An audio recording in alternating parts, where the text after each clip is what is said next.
We would like to thank our amazing sponsor, Touring Plans Travel. Their destination specialists are experts in smart travel and are there to help you plan an amazing Disney vacation. Whether you are looking at Disney World, a Disney cruise, or anywhere in the world, they will book you an amazing vacation and it costs you nothing. Their services are completely free, so head over to touringplans.com/travel and tell them Rope Drop Radio sent you. Now, on to the show. Helping you navigate the Disney parks. With the hope that it will be a source of joy and inspiration to all the world. You're listening to Rope Drop Radio. Welcome to another Rope Drop Radio. Derek and Doug talking all things Disney. And Doug, it is time for one of our favorite shows, and that is Listener Questions today, Doug. You never know what you're going to get. You're going to get answers. You're going to get answers whether they're right or not. You know, no idea. We are going to tell you what we think based on what you asked, and it might be right, it might be wrong. We will tell you what we'll do our best. Some good Genie Plus questions, some good park touring questions, some good what day of the week questions, a little bit of cruising, some Mickey's Not So Scary. It's all here, folks. Stay tuned. Here. And you know who gets their questions answered first, Doug? No, Derek. Our Patreons. And so we are, biased and let them, get their questions answered first. And so if you want to be a part of that amazing community, then you need to go to our show notes and click the Patreon tab and be part of that. And make sure you know when listener questions happen, you get your questions answered first in the show. And of course, we need to give a few long-term Patreon shout-outs.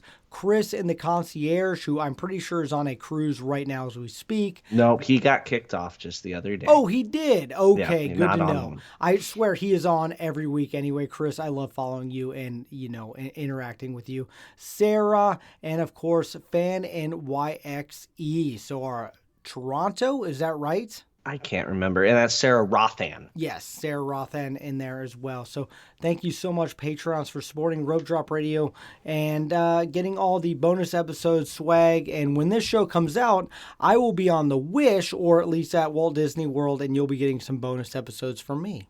All right. And let's not forget, we have a trip coming up September 11th through the 14th. We thanks do. to Touring Plans Travel.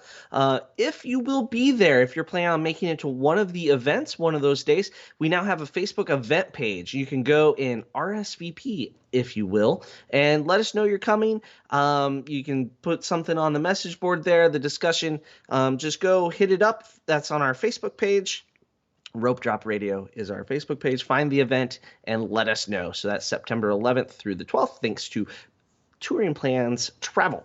Also, Apple Podcast reviews. We have yet another one to read. And thank you to everyone that's left it. Thank you. All right. The podcast I look forward to every week by Jay Thompto. You got it. Nailed it. Yeah. You great. All right. I discovered this podcast while planning for a trip, and I've been hooked ever since. Derek and Doug provide some great advice and insight on all things Disney. The podcast just feels like a couple of dads talking Disney. As a fellow dad who loves Disney, I can appreciate that.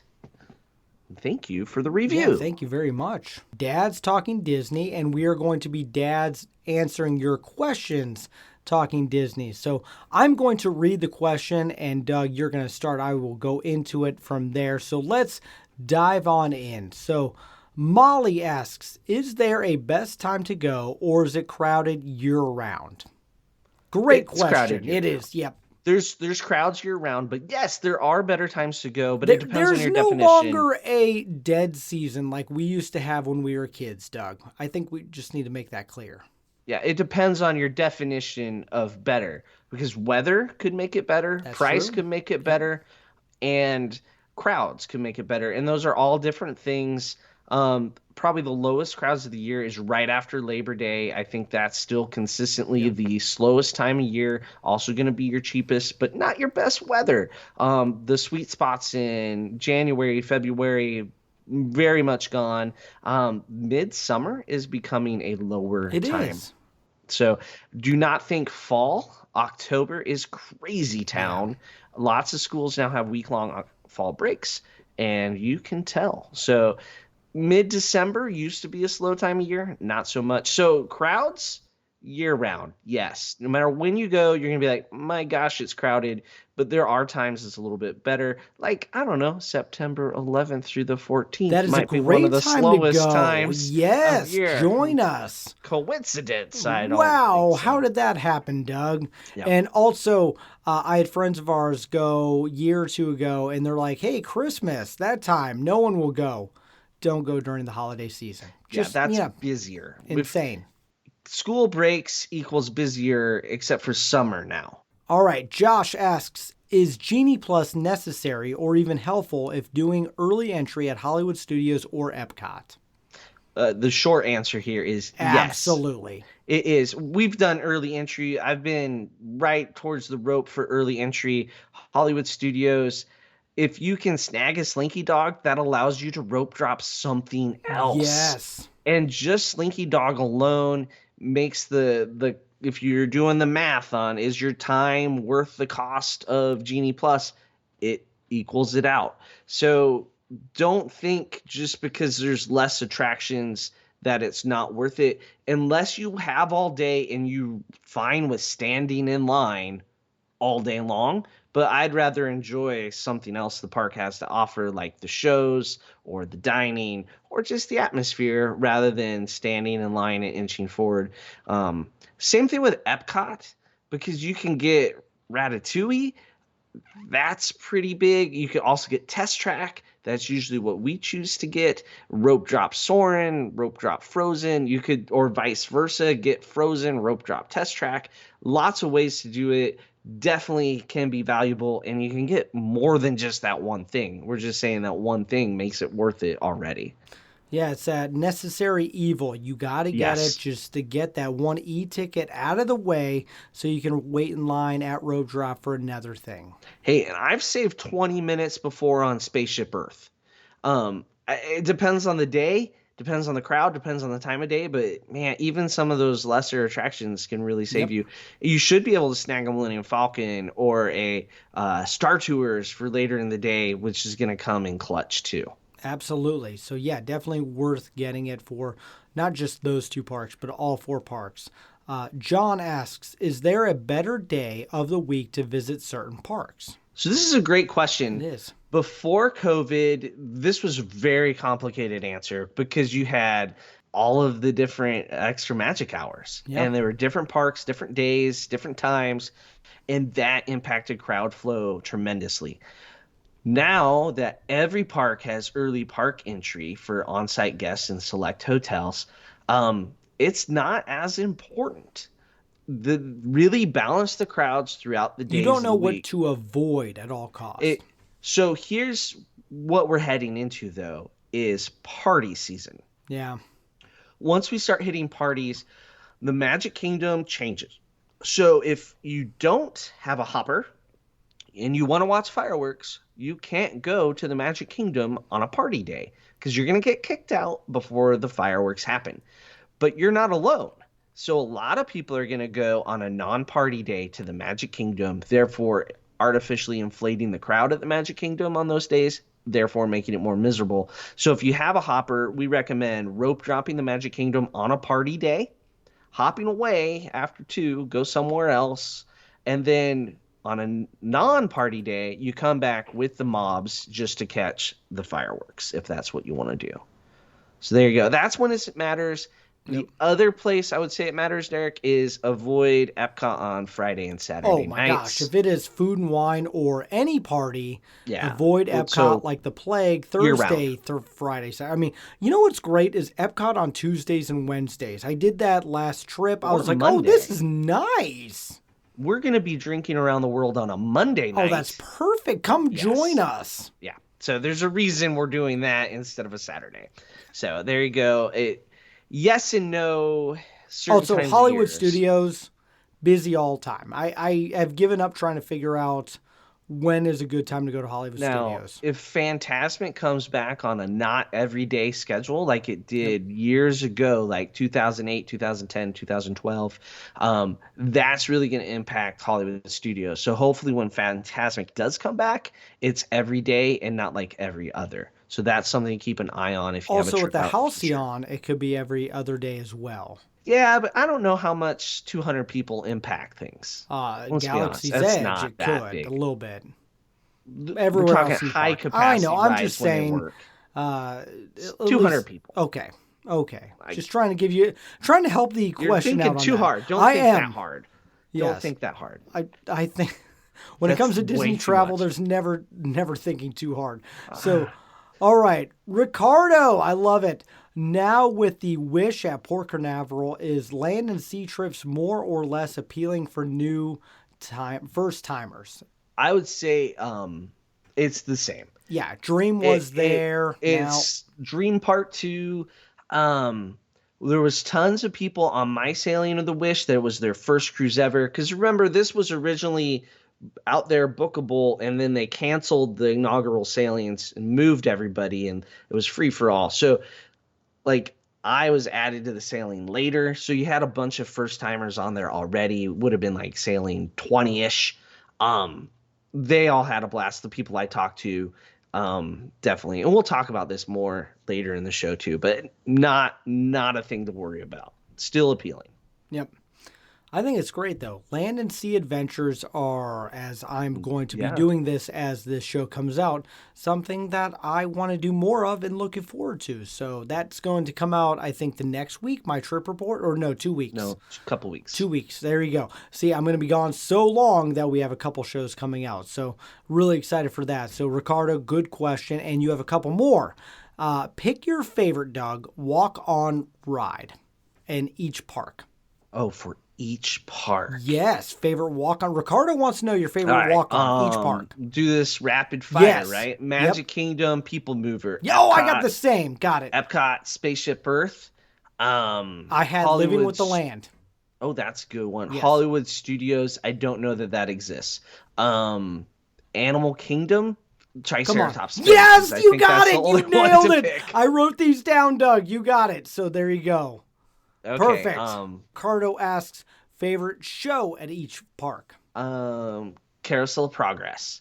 Let's see. Epcot. Voices of Liberty. Voices of Liberty. You got it. Hollywood Studios. If you don't say Indiana Jones, come on. Muppets. Oh, come on, Doug. Indiana Jones. Animal Kingdom. Lion. Probably King? the birds. Oh my gosh, Lion King. All right, what's your Magic Kingdom? You didn't say. Mine is fireworks, honestly. Just that's the night. just a show. It's okay, a show in general. Yes, that's a nighttime it spectacular. is. It's still a show. Magic Kingdom. You got to totally do it. different category. Yes. There. It doesn't. Whole No, different it's still a show. Okay, then I would say the Castle Show. I don't even know what it's called. I do like it. Fanfare, whatever it is, fair, it's got all the Tiana daytime and all fireworks. That. It's great. Ugh, okay. Don't worry about it. I just keep on walking right. You past do. that. So, what is your favorite food at each park?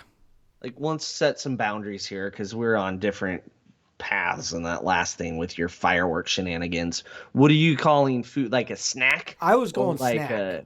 Some kind of signature dish that you can only get in that one park.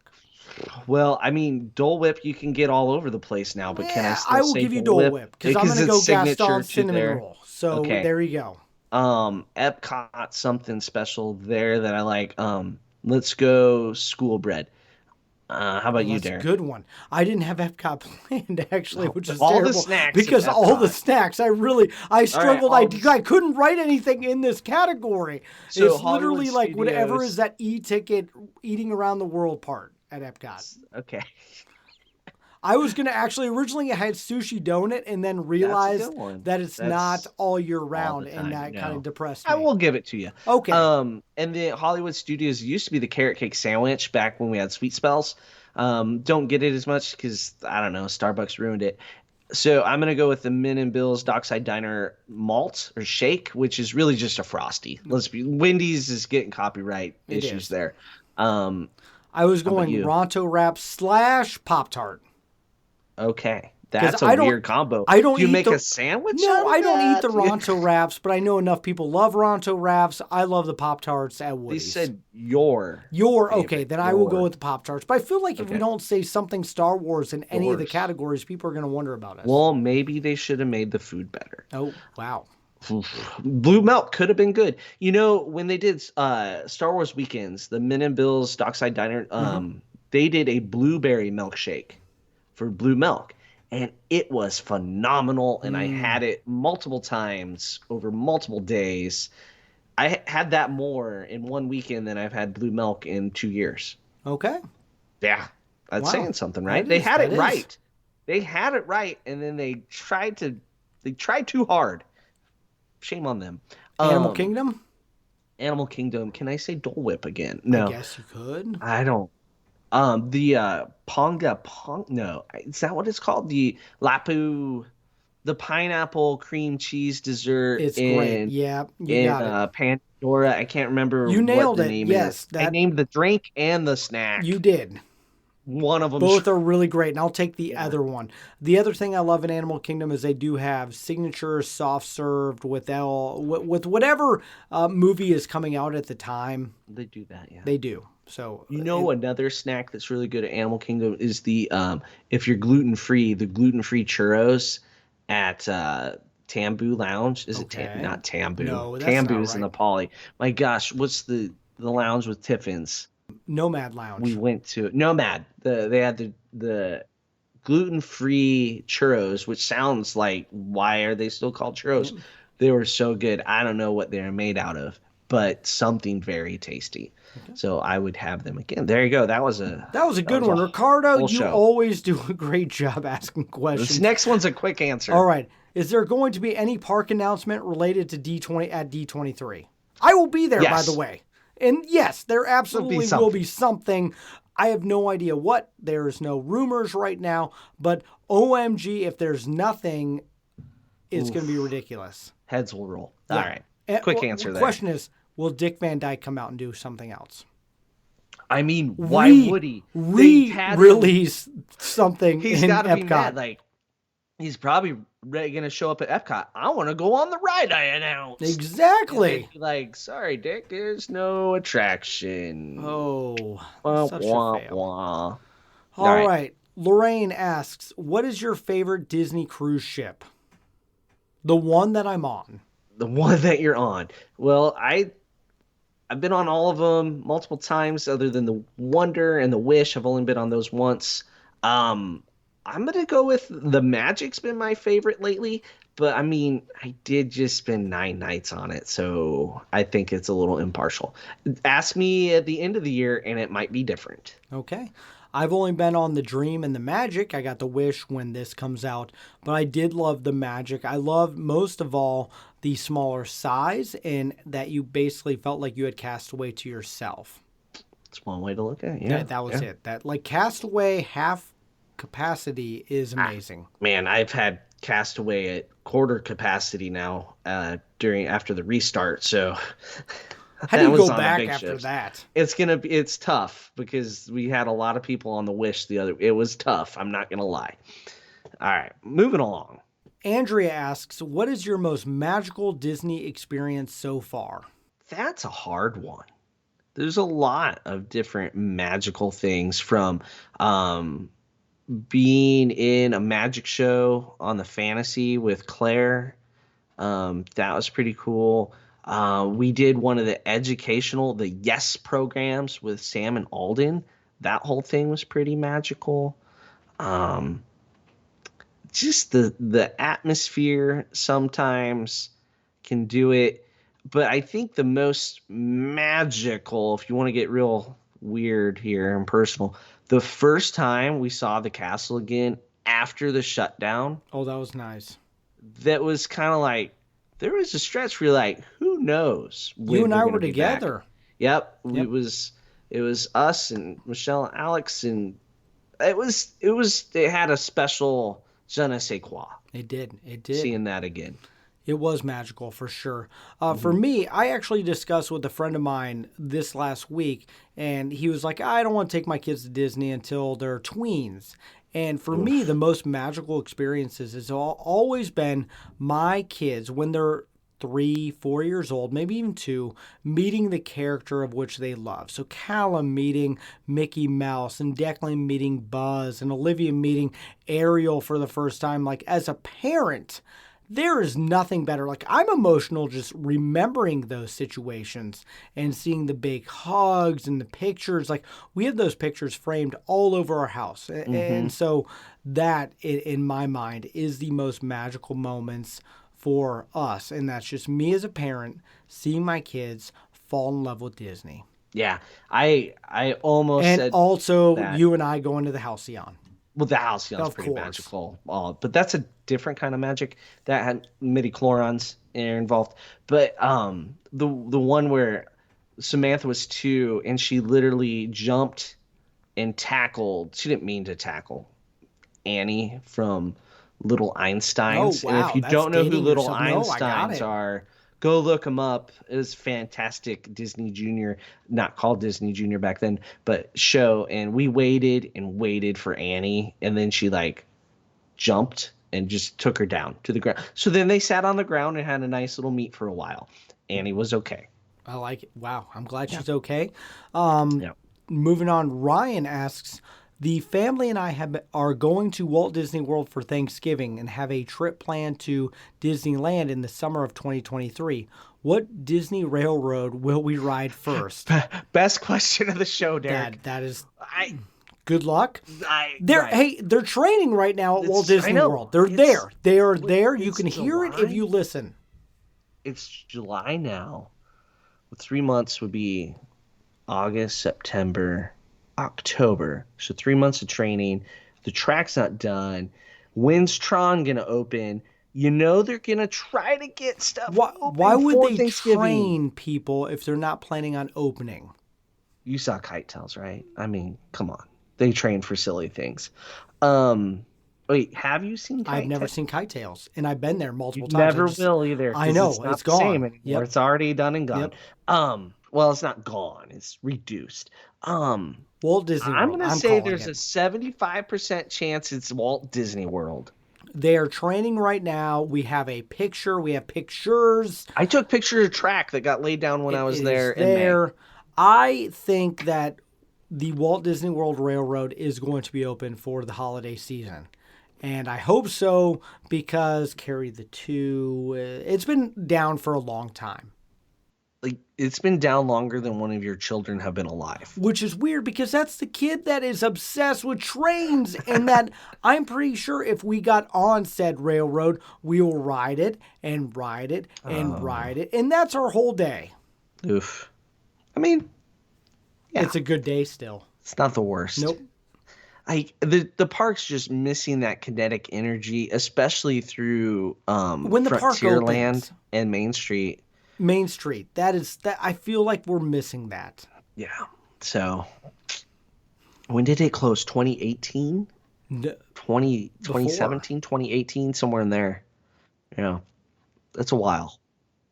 Yeah. That's a great question. I'm hoping it's Disney World, but not going to say 100%. I'm going to be, the smile I'm going to have on my face when I get back on that train, I'm not even a train guy. Just like, we're back on it, woo!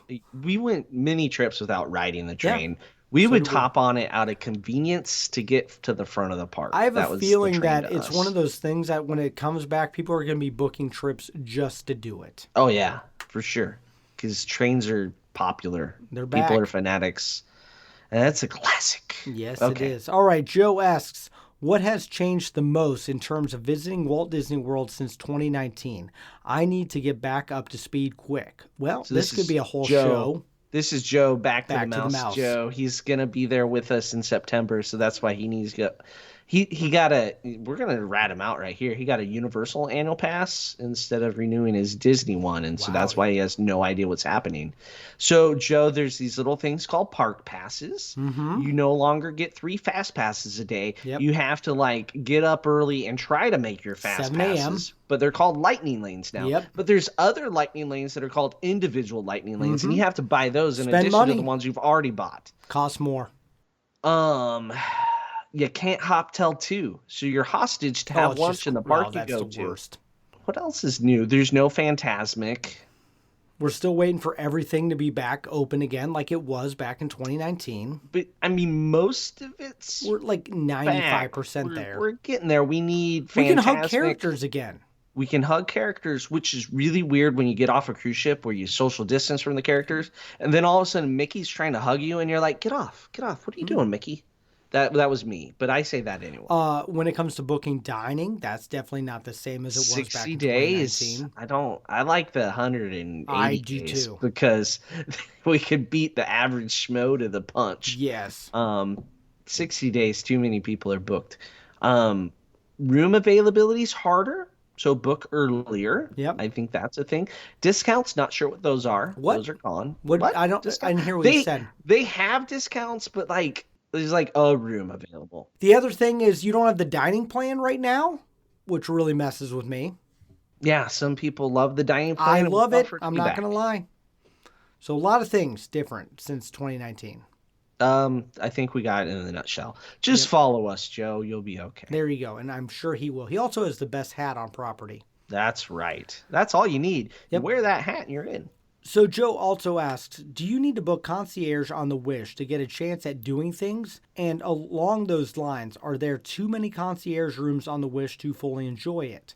And Vike Queen also asked a very similar question. She says, this question's about concierge is mine as well. Seems like a cash grab and potentially overexpanded concierge. Can they keep up with service that they had on the older ships? All right. So basically they doubled the amount of concierge rooms on the Wish from the Dream and the Fantasy.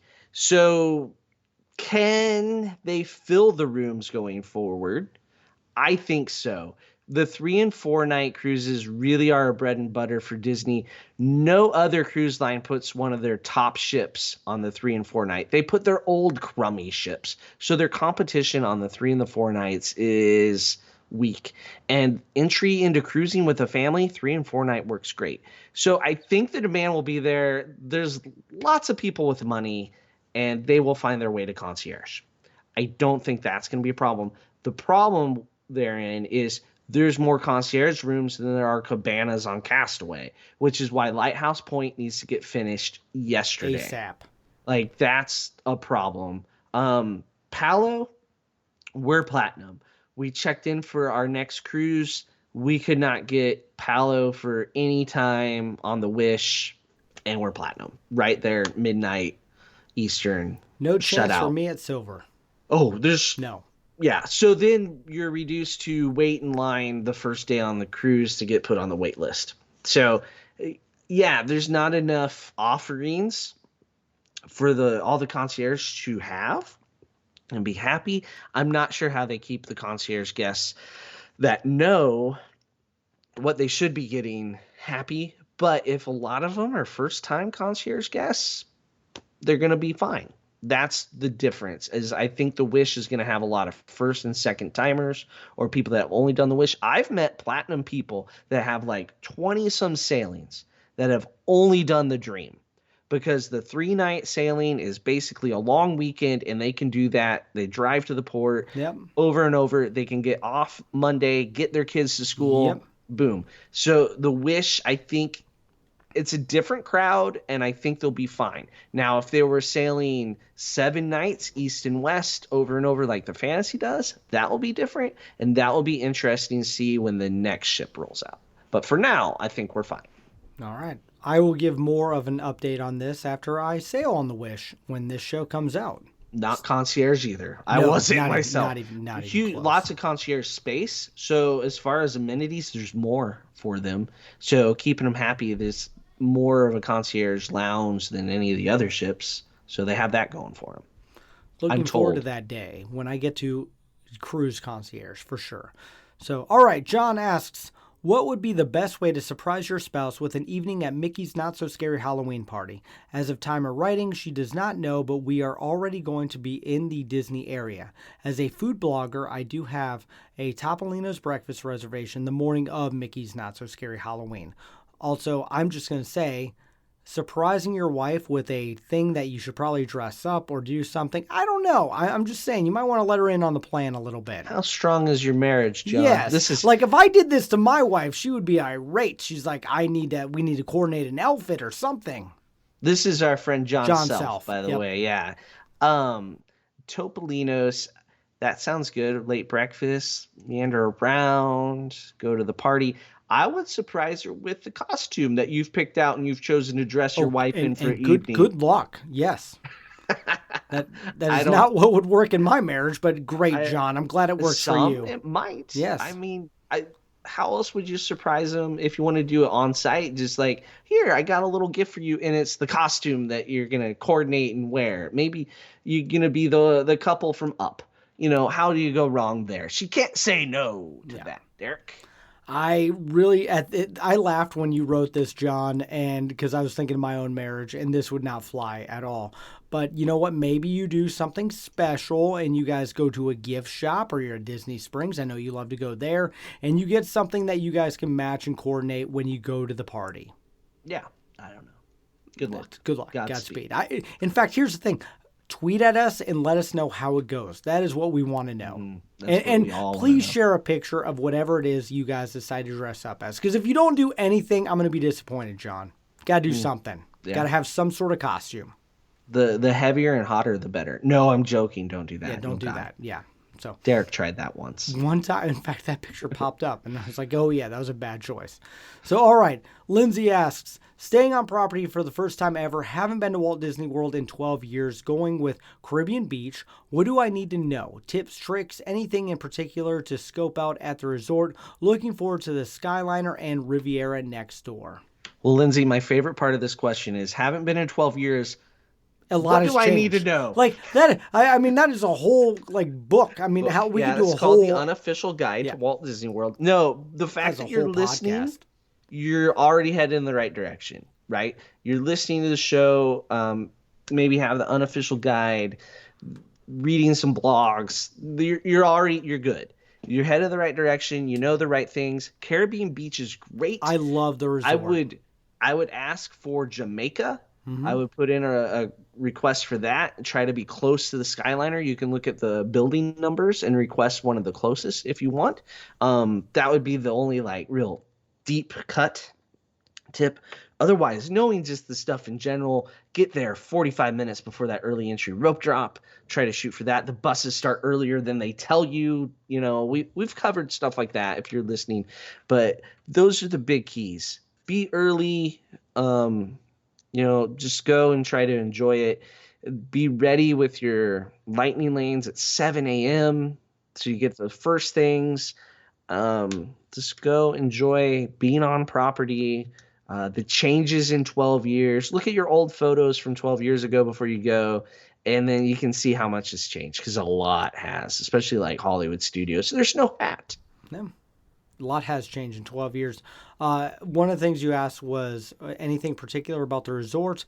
Enjoy the pool. This is one of those resorts where I say go to the pool and enjoy your time there. If you have little ones, go to the little pirate ship, and it's one of my favorite pools on property. So try to take a moment and enjoy Caribbean Beach for what it is.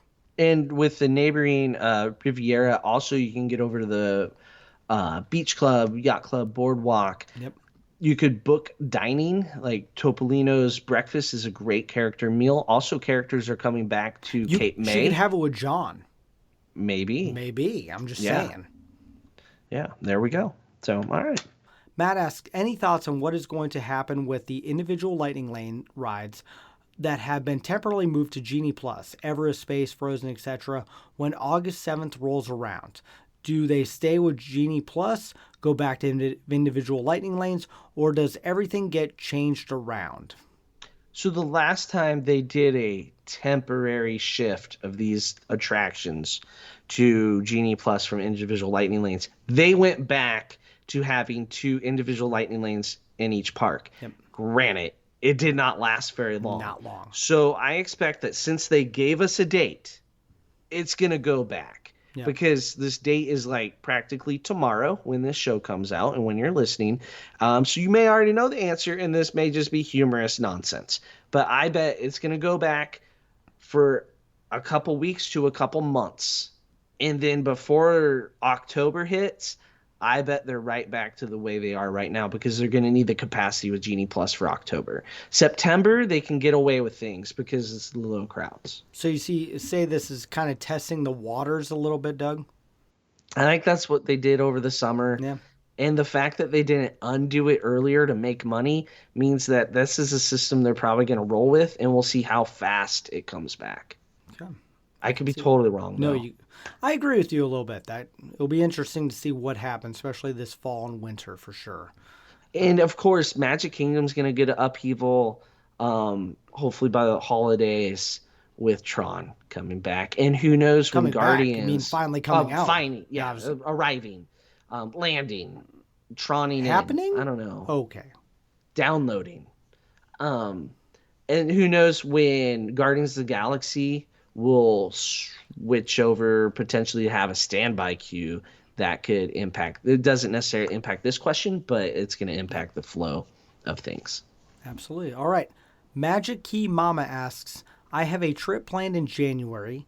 If the dining plan comes back, is it worth it for just my husband and I? So this could be a yes or no. It 100% depends on what kind of dining you have booked for the two of you. If you have a sit-down meal every night for dinner, it's probably going to be worth it. If you don't have anything booked for dinner, it's probably not going to be worth it. If you have a bunch of signature dining booked, then you need to look at the upgraded dining plan. So you have to look at what kind of dining and how much dining you have. And there's math involved. I apologize, but I let my travel agent do the math. I agree with that. For me, it looks... when we book dining, and you know what's funny is I'm really missing the dining plan over the last few trips or the last couple of years, because it is one of those things where I'm going to get the best thing on the menu. I don't even read the top of the menu. You gave me a hard time the other night. You just look at the numbers? I just look at the, like, what is $50? That is where I'm starting on this thing. So that is where the dining plan comes into play. If you and your husband want to have we're eating steak, mashed potatoes, and mimosas the whole trip, that's where the dining plan comes into play. And let's really hope it's back like January 1st. I think for a lot record, of people are rooting I think for you it. and I did a listener questions, and we totally said the fall of this year. Yeah. So I mean, we're wrong. Yeah, because I thought maybe October 1st, because that's when their new fiscal quarter starts. Yep. But they would have needed to announce it at least and start 61 selling days in it advance. beforehand. Yeah. Absolutely. Like so it's not coming 60 back days. this year. I think you'll hear about it hopefully more than 60 days from its start, so that people can be making dining reservations. Because if they said like it's coming back in 2 weeks, I feel sorry for the website. It's going to crash so many times. Crashed, and yeah. As everybody's scrambling to try to book dining. Because that's the thing. Once the dining plan's back, more people are going to eat sit-down dining, and that's why it's not back, is because they don't have all the restaurants back. You think Space 220 is hard to get now. Just wait till the dining plan comes back. Right. That's 2 credits, right? Just so that you can get it. But you need Akersh's back. You need 1900 Park Fair back. All the characters. Well, most of the characters you're getting Lilo and Stitch. You're gonna get Cape May. You got a lot of them also, coming I had to cancel back here that this reservation fall. because I was way too early on it. I'm really sad about that. I booked it 60 days on the dot, Doug, hoping it'd be back, and I missed it by a couple weeks. A lot of things coming back in October. Yep. So when they announced all that, I thought, oh, maybe dining plan, but I would have thought they'd say it by now if it was October. So I agree. January 1st, still a possibility. All right. Laura Prue asks, we have a trip coming up in 2 weeks, staying off property, 1 day at each park. Best current strategies for rope dropping each park since we don't have early entry. Planning to go left at Magic Kingdom, but not sure about the rest. We have Genie Plus the entire trip. That's a good call, by the way, going left at Magic Kingdom. Yeah, because you can be on that rope at Park Open. Yep. So that's the thing. You can rope drop Adventureland and Frontierland and Haunted Mansion.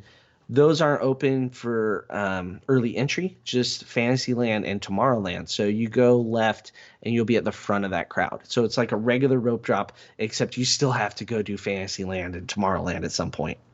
But that's where you use your Genie Plus. Book something into Tomorrowland and a Fantasyland on your Genie Plus. Snag an individual Lightning Lane for Mine Train. That's going to be the best way to go in Magic Kingdom. All right, Hollywood Studios. It's rough, not going to lie. So you're going to use your Genie Plus, book whatever you can. You're not going to be able to get an individual Lightning Lane because you're not on property. People have priority to that are on property. That's just not going to happen. So I would probably, if Rise of the Resistance is a make or break for your day, this is an exception to usually what I say, I would rope drop Rise of the Resistance and then start stacking some Genie Pluses as they become available to you. If it's down when you get there, go wherever the shortest line is of things you want to do that you don't have a Genie Plus for. And you want to be in front of everyone else.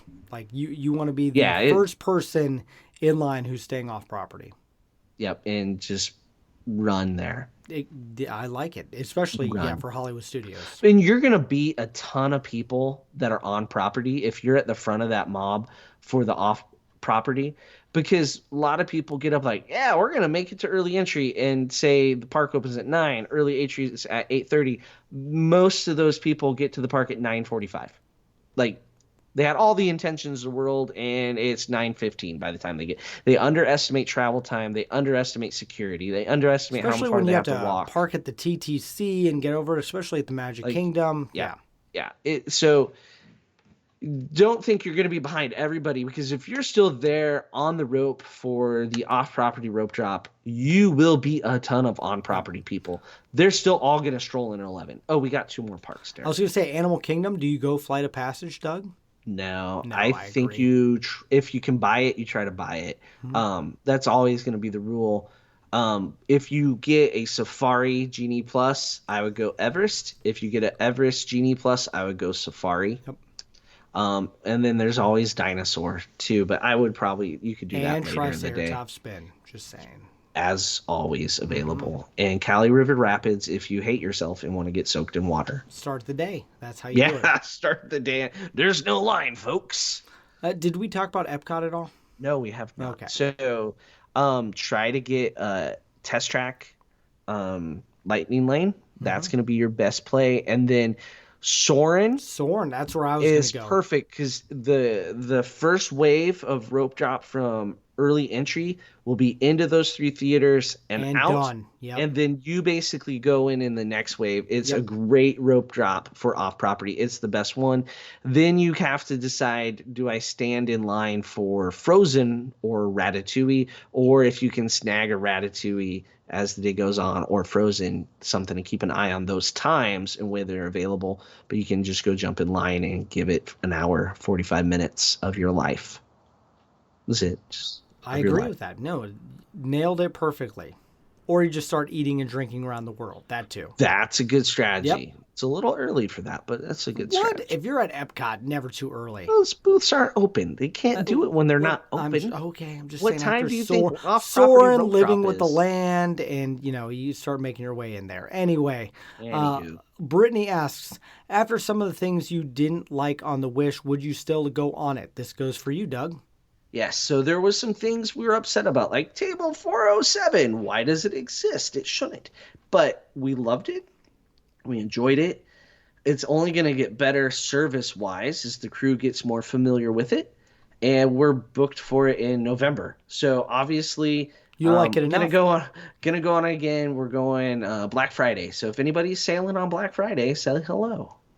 Okay, I will be shopping. Maybe I don't think I can give more a definitive answer to that than we've already. You already booked it, exactly. Yeah. And didn't cancel it. Didn't move it to a different ship. Could have moved it to the Dream and saved some money.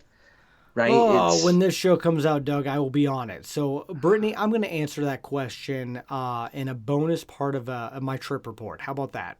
So, our final question is from Nate. He says, our 5-year-old hasn't been in a stroller for a few years, but we have heard we would use one on our 5-night Walt Disney World trip. What age did your kids stop using a stroller? Mine were around 6, I think, ish. 6 to 7. I mean, the older kids jumped in the stroller when we had one for Claire, for the youngest, right? And Claire. So it's a lot of walking, especially you got a 5-night trip. That's a lot of miles on little legs. And if you want to get stuff done, you're going to want a stroller for sure. Yep. No doubt. I don't care whether your 5-year-old's an amazing athlete or something. They're going to need a stroller. It's great for putting all your stuff, because when you travel with kids, you have stuff. Yep. I don't miss that at all. Now our kids put their own stuff in their own things. Nope, we are in the stroller phase for sure, Doug. So, Yep. our 4-year-old still, we're getting a stroller. We'll be there in a couple days. When this show comes out, we'll be there. And honestly, even our older kids will spend a few minutes in the stroller for sure. So, I mean, 8 is when they started giving it up for sure. Yeah. So here's what you do, Nate. You go to www.ropedroppers.com. You click on the little banner ad for Kingdom Strollers. Yes, you book your stroller through Kingdom Strollers. That's who we use. Used them for years. They bring it to you at the resort. That way you have it at the resort and in the parks. If you rent through Disney, you only have it in the parks. And seeing a lot of people carrying sleeping children a long ways to buses and waiting for buses is not fun. Having that stroller at the bus stop is vital. It is. It has saved my life. It has saved everything about it. Letting kids sleep in the stroller, especially like Art of Animation, you're walking all the way there. I will tell you the one negative about Kingdom Strollers. The only small thing is when you have to carry, and we had a question about it earlier, Caribbean Beach, when you're staying on the second floor and you have to carry your kids in a stroller sleeping up the steps. I don't understand the lack of elevators at the No, Marriott. exactly. I just don't get it. So that's my only That's a negative problem there, there. Nate. If you're staying on property at a second floor resort without elevators, that is the one challenge. But hey, it's still better than having to carry your kid in. So at age 4, 5, 6, still strollers are not even a question. And the Kingdom Stroller ones are great. Highly recommend them. And you nailed it perfectly. I can put my water bottles and other, rain ponchos and stuff like that in there, so it makes it worthwhile. Extra socks, Derek.